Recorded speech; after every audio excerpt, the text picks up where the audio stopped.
Hi dear friends, വീണ്ടും പുതിയൊരു വീഡിയോയിലോട്ടേക്ക് സ്വാഗതം. ഇന്ന് നമുക്ക് കണ്ണൂർക്കാരുടെ സ്പെഷ്യലായിട്ടുള്ള പരിപ്പും ചീരയും വെച്ചൊരു നല്ലൊരു ഒഴിച്ചുകറി തയ്യാറാക്കാം. ഇത് ചോറിൻ്റെ കൂടെ മാത്രമല്ല കേട്ടോ, ചപ്പാത്തീൻ്റെ അതുപോലെ തന്നെ നമ്മുടെ കണ്ണൂർക്കാരുടെ ഒറോട്ടി ഉണ്ടല്ലോ, പത്തല്, അതിൻ്റെ കൂടെയൊക്കെ നല്ല കോമ്പിനേഷനാണ്. അപ്പോൾ ഇതെങ്ങനെ തയ്യാറാക്കുന്നു നോക്കാം. അതിനു മുമ്പ് നിങ്ങൾക്ക് ഈ ചാനൽ ഇഷ്ടമാവുകയാണെങ്കിൽ പ്ലീസ് ഒന്ന് സബ്സ്ക്രൈബ് ചെയ്ത് സപ്പോർട്ട് ചെയ്യണേ. നിങ്ങളുടെ സപ്പോർട്ട് ഉണ്ടെങ്കിൽ മാത്രമേ എനിക്ക് മുന്നോട്ട് പോകാൻ കഴിയുള്ളൂ. അപ്പോൾ വീഡിയോയിലോട്ടേക്ക് പോകാം. ഇതിനു വേണ്ടി ഞാനിവിടെ 300 ഗ്രാം പച്ചച്ചീരയാണ് എടുത്തിട്ടുള്ളത്. ഇത് നന്നായിട്ട് കഴുകിയതിന് ശേഷം നമ്മൾ അതിൻ്റെ വെള്ളമൊക്കെ കളഞ്ഞെടുത്തിട്ട് ചെറിയ പീസാക്കിയിട്ട് കട്ട് ചെയ്തെടുക്കുക. ഇതിന് പകരം നിങ്ങൾക്ക് ചുവന്ന ചീരയും എടുക്കാം. പിന്നെ പച്ചച്ചീരയായിരിക്കും കൂടുതൽ ഇതിന് ടേസ്റ്റ് ഉണ്ടാവുന്നത്. ഇനി ഒരു കുക്കറിലോട്ടേക്ക് 1/4 കപ്പ് ചുവന്ന പരിപ്പ് എടുക്കാം, അതായത് മസൂർ ദാൽ. അതെടുത്തതിന് ശേഷം നന്നായിട്ട് കഴുകിയതിന് ശേഷം നമുക്ക് ഈ കുക്കറിലേക്ക് ഇട്ട് കൊടുക്കാം. കൂടെ തന്നെ നമുക്ക് 2 കപ്പ് വെള്ളവും കൂടി ഒഴിച്ചു കൊടുക്കാം. ഇതിലേക്ക് ആവശ്യമായിട്ടുള്ള ഉപ്പ് ചേർത്ത് കൊടുക്കാം. 1/2 ടീസ്പൂൺ മഞ്ഞൾപ്പൊടി ചേർത്ത് കൊടുക്കാം. ഇനി ഇതിൻ്റെ മൂടി ഇട്ടതിന് ശേഷം നമുക്ക് സ്റ്റൗവിലേക്ക് മാറ്റാം. എന്നിട്ട് 2 വിസിൽ വരുന്നവരെ വേവിച്ചെടുക്കാം. 2 വിസിലിന് ശേഷം ഞാനിവിടെ സ്റ്റൗ ഓഫ് ചെയ്തിട്ടിട്ടുണ്ട്. തണുത്തതിന് ശേഷം നമുക്കൊന്ന് തുറന്ന് നോക്കാം. കണ്ടില്ലേ, നമ്മുടെ പരിപ്പൊക്കെ പാകത്തിന് തന്നെ വെന്ത് വന്നിട്ടുണ്ട്. നമുക്കിത് മാറ്റി വെക്കാം. ഇനി ഒരു മൺചട്ടി എടുക്കാം. ചട്ടി നന്നായിട്ട് ചൂടാകുമ്പോൾ ഇതിലോട്ടേക്ക് 2 ടേബിൾ സ്പൂണോളം വെളിച്ചെണ്ണ ഒഴിച്ചു കൊടുക്കുക. എണ്ണ ഒന്ന് നന്നായിട്ട് ചൂടാകുമ്പോൾ ഇതിലോട്ടേക്ക് 1 ടീസ്പൂണോളം കടുക് ഇട്ട് കൊടുക്കുക. കടുക് ഇട്ടതിന് ശേഷം നന്നായിട്ടൊന്ന് പൊട്ടി വരണം. കടുകൊന്ന് നന്നായിട്ട് പൊട്ടി വരുമ്പോൾ ഇതിലോട്ടേക്ക് 3-4 അല്ലി വെളുത്തുള്ളിയും ഫ്രഷ് ആയിട്ടുള്ള കറിവേപ്പിലയും ഇട്ട് കൊടുക്കാം. വെളുത്തുള്ളി നന്നായിട്ട് മൂത്ത് വരുമ്പോൾ ഇതിലോട്ടേക്ക് 1 സവാള ചെറുതായിട്ട് അരിഞ്ഞത് ചേർത്ത് കൊടുക്കാം. വലുതാണെങ്കിൽ പകുതി മതിയാകും.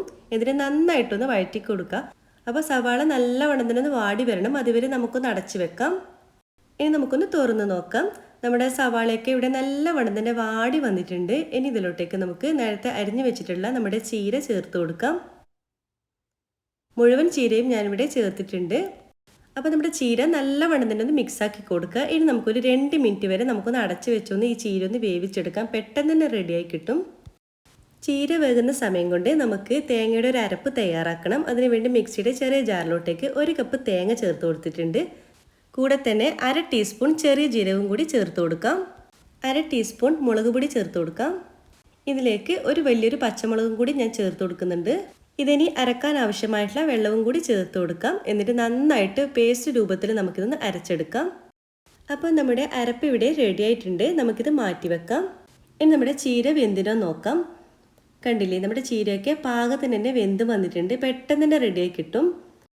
ഇനി ഇതിലോട്ടേക്ക് നമ്മൾ ആദ്യം വേവിച്ച് മാറ്റി വെച്ചിട്ടുള്ള നമ്മുടെ പരിപ്പ് ഇതിലോട്ടേക്ക് ചേർത്ത് കൊടുക്കാം. എന്നിട്ട് നമ്മളെ പരിപ്പും ചീരയും കൂടി നല്ല വണ്ണത്തിനത് മിക്സാക്കി എടുക്കുക. നമ്മളെ പരിപ്പും ചീരയും എല്ലാ ഭാഗത്തോട്ടേക്ക് ആയി വരണം. ഇനി ഇതിലോട്ടേക്ക് നമ്മൾ നേരത്തെ അരച്ച് മാറ്റി വെച്ചിട്ടുള്ള നമ്മുടെ തേങ്ങയുടെ അരപ്പ് കൂടി ചേർത്ത് കൊടുക്കാം. എന്നിട്ട് നല്ലവണ്ണം തന്നെ മിക്സാക്കി കൊടുക്കാം. ഇനി ആ മിക്സിയുടെ ജാറിലോട്ടേക്ക് കുറച്ച് വെള്ളവും കൂടി ഒഴിച്ചിട്ട് അതും കൂടി ഇതിലോട്ടേക്ക് ഒഴിച്ചു കൊടുക്കാം. എന്നിട്ട് വീണ്ടും നന്നായിട്ടൊന്ന് മിക്സാക്കി കൊടുക്കാം. പാകത്തിനുള്ള ഉപ്പ് കൂടി ചേർത്ത് കൊടുക്കാം. എന്നിട്ട് വീണ്ടും ഒന്ന് നന്നായിട്ടൊന്ന് മിക്സാക്കി കൊടുക്കണം. ഇനി നമ്മളെ കറി ഒന്ന് തിളക്കണം. അതുവരെ നമുക്കൊന്ന് വെയിറ്റ് ചെയ്യാം.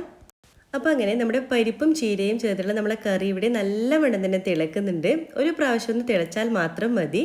അപ്പോൾ നന്നായിട്ട് തിളച്ചതിന് ശേഷം നമുക്കിവിടെ സ്റ്റൗ ഓഫ് ചെയ്യാം.